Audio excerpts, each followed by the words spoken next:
Hello everyone, welcome to channel learn with ease. आज का topic है एडमिशन ऑफ अ पार्टनर, जिसमें हम सॉल्व करेंगे question number 78, chapter 4 TS Grewal की बुक से class 12 accounts. Online sessions, online classes के लिए आप मुझे इस नंबर पर व्हाट्सएप कर सकते हो अपना नाम और क्लास। अगर आप टीएस ग्रेवाल के साथ साथ डीके गोयल बुक को भी फॉलो कर रहे हो तो इसी चैनल की प्लेलिस्ट को क्लिक करो, आपको न्यू एडिशन के सॉल्यूशंस अपलोडेड मिलेंगे। साथ में ही कम्युनिटी सेक्शन में एमसीक्यूज मिलेंगे क्विज की फॉर्मेट में और एमसीक्यूज के सॉल्यूशन शॉर्ट्स में। तो बहुत कुछ है चैनल पर, विजिट द चैनल। अच्छा लगे तो शेयर और सब्सक्राइब जरूर करना।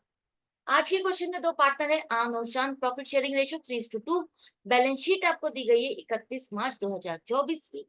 एक नया पार्टनर मोहन इनको ज्वाइन कर रहा है 1/4 शेयर ऑफ प्रॉफिट के लिए। मोहन अपनी कैपिटल जो लेकर आएगा वो आन और शान की एडजस्टेड कैपिटल का 1/4 होगा। एसेट्स और लाइबिलिटीज को रिवैल्यूएट किया गया, वो इंफॉर्मेशन दी गई है। साथ में जो मोहन को अपना शेयर ऑफ गुडविल लेकर आना है वो 1 लाख रुपए। आपको क्या बनाना है? Revaluation account, partners capital account और नई फर्म की बैलेंस शीट। कैसे करोगे? देखो, जब भी नया पार्टनर आता है उसका शेयर ऑफ गुडविल जो भी बनता है उसकी हम एडजस्टमेंट एंट्री करते हैं। तो हम अपने क्वेश्चन को वहीं से स्टार्ट करेंगे। आन और शान की रेशियो थी 3:2। नया पार्टनर मोहन आ रहा है 1/4 शेयर ऑफ प्रॉफिट के लिए। अब ये 1/4 शेयर ऑफ प्रॉफिट, पूरे प्रॉफिट में से इसको देने के बाद कितना बचेगा? प्रॉफिट 3/4 बचेगा। ये 3/4 प्रॉफिट आन और शान के लिए बच गया, जिसे ये आगे चल करके बांटेंगे 3:2 की रेशो में। जब भी क्वेश्चन साइलेंट हो कि आगे चल करके ओल्ड पार्टनर्स अपना प्रॉफिट कैसे बांटने वाले हैं, तो उस केस में आप क्या लेते हो कि आगे चल करके ओल्ड पार्टनर्स वैसे ही प्रॉफिट को बांटेंगे जैसे पहले बांटते थे, मतलब 3:2 की रेशो में। तो इस केस में आपकी सेक्रीफाइसिंग रेशो क्या हो जाती है? 3:2। जब ओल्ड रेशो और न्यू रेशो में कॉम्बिनेशन इन दोनों का यही रहने वाला है तो सेक्रीफाइसिंग रेशो भी आपकी ओल्ड रेशो होगी। दूसरी तरह से भी आप इससे समझ सकते हो कि यहाँ पर जो मोहन का शेयर ऑफ प्रॉफिट है 1/4, इसे किस पार्टनर से कितना मिल रहा है? क्वेश्चन में कुछ नहीं दिया, क्वेश्चन साइलेंट है। तो उस केस में आप यही लेके चलते हो कि इसे इसका share of profit old partner से इनकी ओल्ड रेशो में मिल रहा है, इनकी प्रॉफिट शेयरिंग रेशो के हिसाब से मिल रहा है। मतलब इस शेयर ऑफ प्रॉफिट को इन दोनों ने अपनी प्रॉफिट शेयरिंग रेशो के हिसाब से कंट्रीब्यूट किया। तो जिस हिसाब से कंट्रीब्यूशन होता है ओल्ड पार्टनर्स का नए पार्टनर के शेयर ऑफ प्रॉफिट में, वही आपकी सेक्रीफाइसिंग रेशो बनाता है। तो 3:2 के हिसाब से इन दोनों ने बांटा, तो 3:2 ही आपकी सेक्रीफाइसिंग रेशो होगी। नया पार्टनर अपना शेयर ऑफ गुडविल 1 लाख रुपए ला रहा है। क्यों ला रहा है? ताकि वो इन दोनों पार्टनर्स को कंपनसेट कर सके जिनका नुकसान हो रहा है। उसके आने पर इनका शेयर ऑफ गुडविल घट करके इसको ट्रांसफर हो जाएगा। जब भी गुडविल बटेगी आगे चल करके इन दोनों का शेयर ऑफ गुडविल मोहन को मिलेगा। तो इन दोनों का जो नुकसान हो रहा है इन दोनों को कंपनसेट करने के लिए वो 1 लाख रुपए ला रहा है। 1 लाख रुपए को किस हिसाब से बांटे, वही आपकी सेक्रीफाइसिंग रेशियो बताती है। तो 1 लाख का 3/5 60,000 आम को मिलेगा और शाम को मिलेगा 40,000। ये दोनों सेक्रीफाइसिंग पार्टनर्स है तो क्रेडिट होंगे। और गेनिंग पार्टनर कौन है? मोहन। उसका अकाउंट डेबिट होगा। एंट्रीज क्या बनेगी? सिर्फ गुडविल का शेयर लेकर आ रहा है तो कैश अकाउंट डेबिट करोगे 1 लाख से, to premium for goodwill account 1 lakh. अब जब यहाँ पर कुछ नहीं लिखा कि लेकर आ रहा है, नहीं लिखा लेकर आ रहा, आपको कंफ्यूजन हो रहा है। जब क्वेश्चन ऐसे साइलेंट हो तो इस केस में आप लेके चलोगे कि पार्टनर अपना शेयर ऑफ गुडविल लेकर आ रहा है। फिर भी इसको 100% प्रूफ रखने के साथ, करेक्शन रखने के साथ, आप ये लिख सकते हो कि इट इज एज्यूम, आप एक नोट लिख सकते हो, it is assume that new partner Mohan is bringing his share of goodwill in cash ₹1 lakh. Correct. तो अब कैश अकाउंट आपका डेबिट हो गया 1 लाख। ये कैपिटल नहीं है, गुडविल का अमाउंट है 1 लाख रुपए, जिसे हम एक टेम्परेरी अकाउंट में डालते हैं। इस अकाउंट से इस पैसे को जिसके लिए लाया गया उनके लिए, उनके अकाउंट में आप ट्रांसफर करो। एक तरह से ये गेनिंग पार्टनर का पैसा है, उसी का अकाउंट है। और ये पैसा आपने सेक्रीफाइसिंग पार्टनर्स के अकाउंट में क्रेडिट कर दिया, 60,000 और 40,000। एंट्रीज नई नहीं है आपके लिए। तो आई होप आपको अच्छे से क्लियर हो गया होगा। अब पार्टनर्स कैपिटल अकाउंट बनाने के लिए कहा है तो फॉर्मेट तैयार रखो। बस यहाँ पर एक करेक्शन कर लेना, 2024 2024। ओपनिंग बैलेंस आपको दिए गए हैं बैलेंस शीट में 7 लाख और 6 लाख। अब जो नया पार्टनर शेयर ऑफ गुडविल लाया है उसको आप लिखो 60,000 और 40,000। अभी नए पार्टनर की कैपिटल आपको नहीं पता, उसके लिए आपको सारी एडजस्टमेंट्स करनी होगी, उसके बाद निकाल पाओगे। तो गुडविल के एडजस्टमेंट के बाद हम देखते हैं रिजर्व्स के बारे में। बैलेंस शीट में क्या रिजर्व्स हैं? हाँ, 1.5 लाख का रिजर्व है। तो ये 1.5 लाख का रिजर्व हम ओल्ड पार्टनर्स में बांट देंगे ओल्ड रेशियो में। तो 90,000 और 60,000 इन दोनों के अकाउंट में क्रेडिट होगा और ये रिजर्व खत्म हो गया, आगे बैलेंस शीट में आप नहीं दिखाओगे। ये करने के बाद अब रिवैल्यूएशन की बारी आ जाती है। तो रिवैल्यूएशन में दिया गया है कि आपकी बिल्डिंग 20% से एप्रिशिएट हो गई, मतलब उसकी वैल्यू इंक्रीज हो गई। तो बिल्डिंग कितने की है? 7 लाख।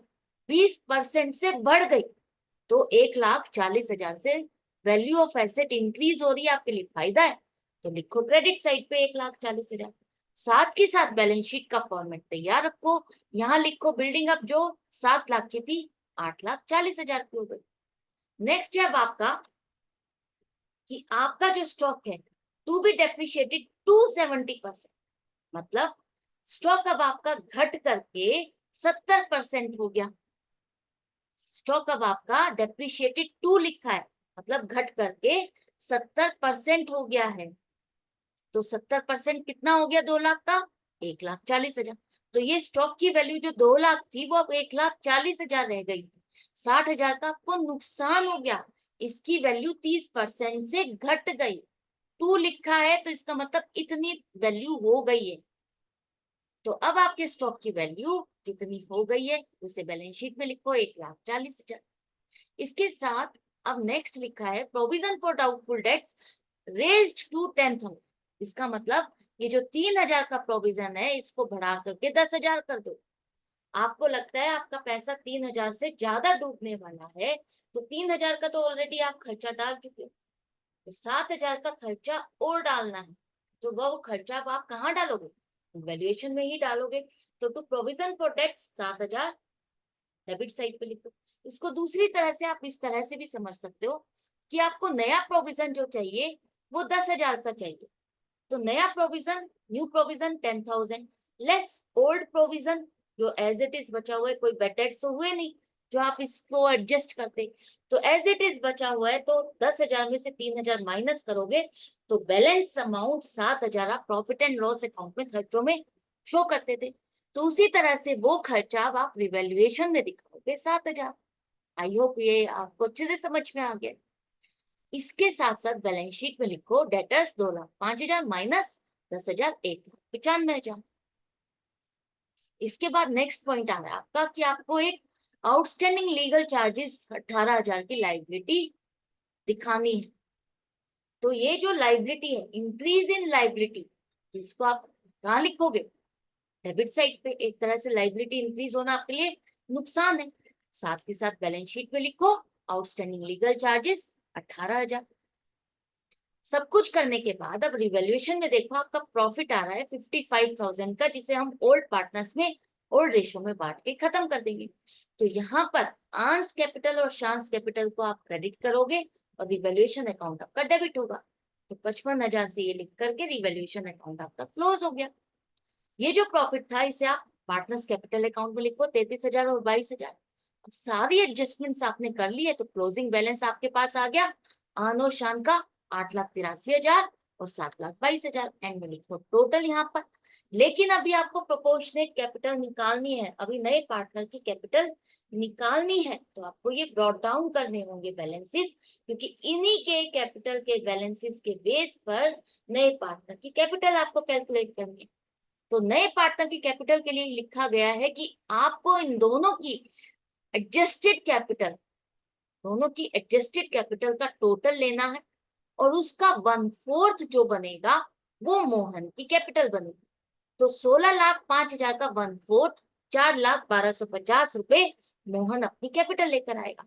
तो cash account debit to Mohan capital account amount हो जाएगी। तो एंट्री यहाँ पर आ जाएगी आपकी नए पार्टनर की कैपिटल 4,12,50 रुपए। क्लोजिंग बैलेंसेस हो गए तीनों पार्टनर्स के, एंड में लिखो टोटल पार्टनर्स कैपिटल अकाउंट भी हो गया। बैलेंस शीट में आप देखो एसेट्स में आपका क्या क्या रह गया है।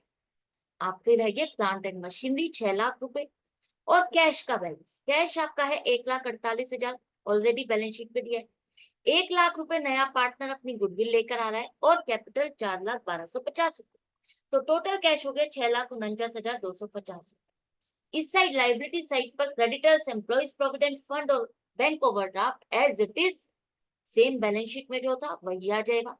कैपिटल के बैलेंसेस आपने निकाल लिए हैं, उसे यहाँ पर लिखो और टोटल लिखो आउटर कॉलम पे। अब टोटल चेक करो दोनों साइड का, मैच कर गया तो बैलेंस शीट आपकी परफेक्टली कंप्लीट और करेक्ट है। आई होप आपको अच्छे से समझ में आ गया है। ये चैप्टर आपके लिए इजी हो जाना चाहिए, कोई डाउट या कंफ्यूजन नहीं बचनी चाहिए। फिर भी रह जाती है तो यू आर मोस्ट वेलकम, आप कमेंट सेक्शन में लिख करके पूछ सकते हो। मैं मिलूंगी आप आपसे नेक्स्ट वीडियो में, नेक्स्ट चैप्टर नेक्स्ट क्वेश्चन के साथ। प्रैक्टिस जारी रखना। मिलते हैं नेक्स्ट वीडियो में। Good bye and take care.